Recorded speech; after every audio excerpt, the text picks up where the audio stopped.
The spine of the episode is about their meeting. It was an exciting, thrilling thing to watch happening even as we were shooting it. Once we realized that we're kind of getting a charge out of just seeing this happen on a set, which is a notoriously boring place, we had a sense that it would carry over to the finished version of the scene.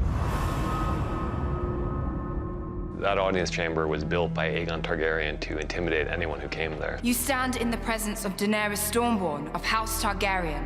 He doesn't have much insight into what she's gone through. So I think he sees a rich girl with a fancy name sitting in a big chair with a fancy dress on, proclaiming herself the queen of the world. So I don't think he's looking upon her with as much respect as she has come to take as her due. He's a very strong-willed person. He didn't come down there to bend the knee. He didn't come down there to join her in her fight against Cersei. None of that matters at this point. All that matters is fighting the dead. If they get past the wall and we're squabbling amongst ourselves, we're finished. She looks at him and she thinks, this is some unwashed barbarian from the north and a bastard. His name's Jon Snow, yet he's calling himself king. If she knew what he'd seen, she'd be looking very, very differently at what he's telling her. But at this moment in time, she only sees somebody who's trying to carve up her piece of her kingdom for himself. And if what this guy is saying is true, then it really is an issue. And she has her own very serious issues to deal with in the shape of the woman who's now sitting on the throne.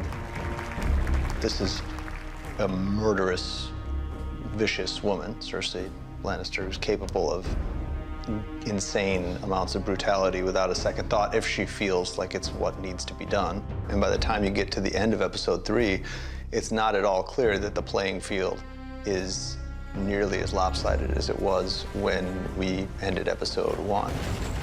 Everyone kind of realizes that the two poles of power for Cersei and Jaime at this point are King's Landing and Casterly Rock.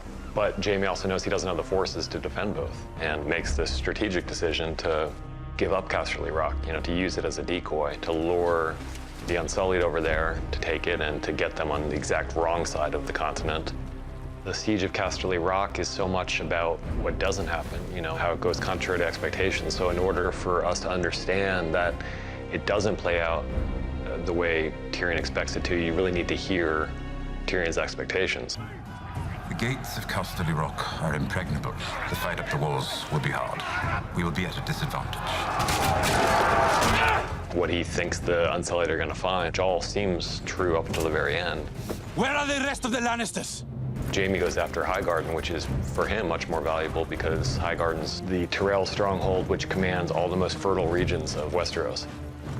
They're the wealthiest house, but fighting isn't really their forte. I mean, they're just not known for being the most fearsome warriors. So to have a long, extended battle there didn't make a lot of sense. We decided to cut to the chase and cut right to Jaime single-mindedly making his way to the person he's there to see, which is Olenna Tyrell. It's done. It is. Did we fight well? As well as could be expected. Jaime finally gets to turn the tables on someone. He finally gets to kill one of his enemies, which we haven't seen that much throughout the series, and she still wins the scene. The one thing she does have left to live for is the thing she saves for the very end of the scene.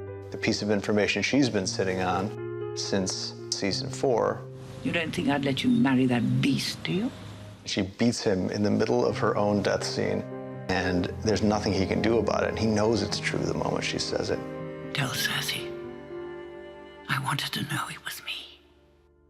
We've been so lucky to have Diana on the show. It's impossible to imagine somebody doing the job she's done with this role, and I think this scene is probably my favorite scene that she's ever done for us on the show.